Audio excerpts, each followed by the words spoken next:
আমার দিকে তাকাচ্ছিস না কেন তুই?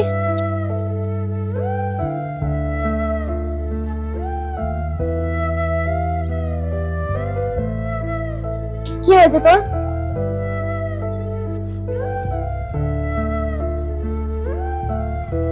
তুই তাকাবি না, তোর 14 গোষ্ঠী তাকাবে।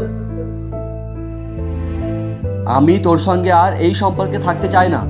তুই যা বলবি তাই হবে নাকি? এটা আমাদের দুজনের সম্পর্ক, তাই আমরা দুজনাই ডিসাইড করবো যে কি হবে আর না হবে। আমার মাথায় চুমু দিয়ে এক্ষুনি আমার রাগ ভাঙা, নাহলে আমি রেস্টুরেন্ট থেকে এক্ষুনি চলে যাব। কি হলো, শুনতে পাচ্ছিস না আমার কথা? ব্রেকআপ।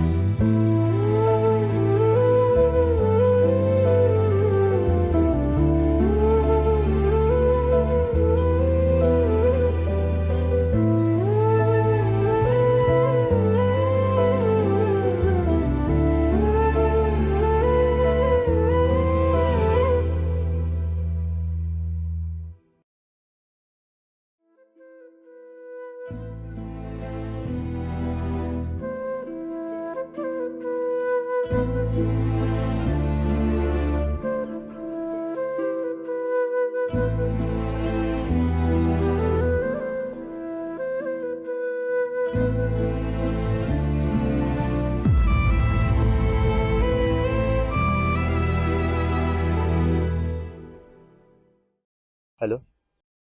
কুত্তার বাচ্চা, ফোনটা তুলছিস না কেন? দেখ তোকে কতবার ফোন করেছি, সকাল থেকে 245 বার ফোন করেছি, ফোনটা তোলার নাম নেই বল। দেখ, তোকে আমি আগেই বলেছি তোর সাথে আমার এখন কোনো সম্পর্ক নেই, আর তোর সাথে আমার এত কথা বলার মতো সময় নেই।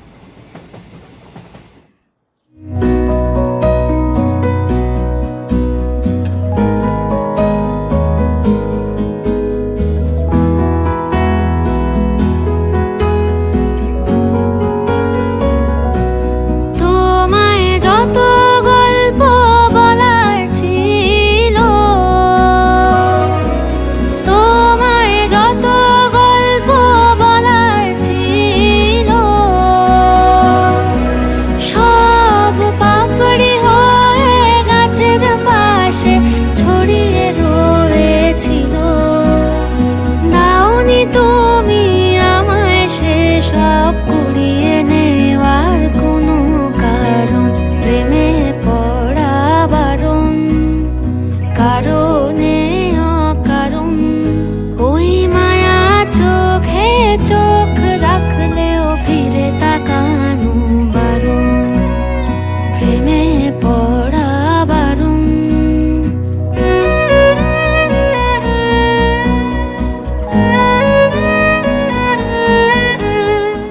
বলছিলাম তোমার সঙ্গে আমার কিছু কথা আছে, কালকে একটু সময় করে দেখা করতে পারবে?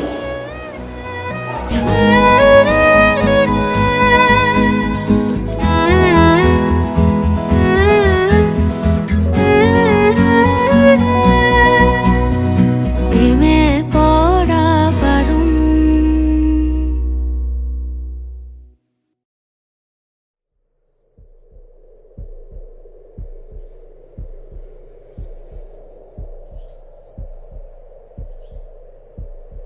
কে এটা? হ্যাঁ, যে কারণে আমি তোমাকে ডেকেছিলাম, এর নাম পিউ। এই আমার গার্লফ্রেন্ড।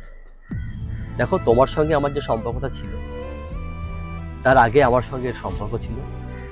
আমাদের দুজনের মিস আন্ডারস্ট্যান্ডিংয়ের কারণে আমাদের সম্পর্কটা কোনো রকম ভেঙে যায়। তো এখন আমরা দুজনেই আবার আগের মতো ঠিক হয়ে গেছি। তো আমার মনে হয় তোমার সঙ্গে সম্পর্কটা রেখে আমি অনেকটা ভুল করেছি। তো যেহেতু আমি আমার প্রথম ভালোবাসাকে ফিরে পেয়েছি, আর তুমি তো জানো, বলো, প্রথম ভালোবাসা কতটা বেদনাদায়ক হয়। তো আমি বুঝতে পারছি আমি অনেকটা ভুল করেছি তোমার সঙ্গে। তোমার কাছে আমি ক্ষমা পাই। তো প্লিজ আমার ভালোবাসার দিকে চেয়ে আমাকে ক্ষমা করে দাও।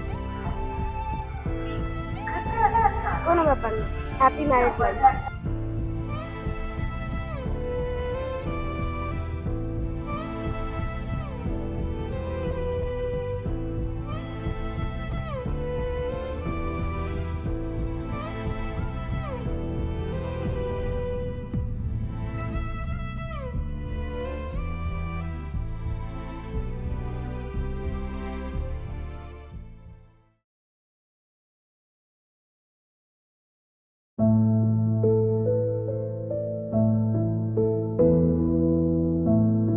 কেমন আছো পিউ?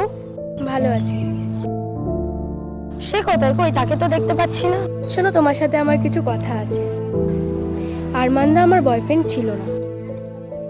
তুমি না আমার একটা হেল্প করে দাও। আমি যেটা তোমাকে বলবো এটা তুমি কাউকে বলবে না, কখনোই বলবে না। এটা তোমার আর আমার মধ্যে থাকবে, আর এটা খুব পার্সোনাল ব্যাপার। তো তুমি প্লিজ আমার এই হেল্পটা করে দাও, আমার খুব উপকার হয়। মানে কিন্তু কেন? সেদিন যে বললো ও তোমার বয়ফ্রেন্ড হয়। সেটা আমি ঠিক জানি না।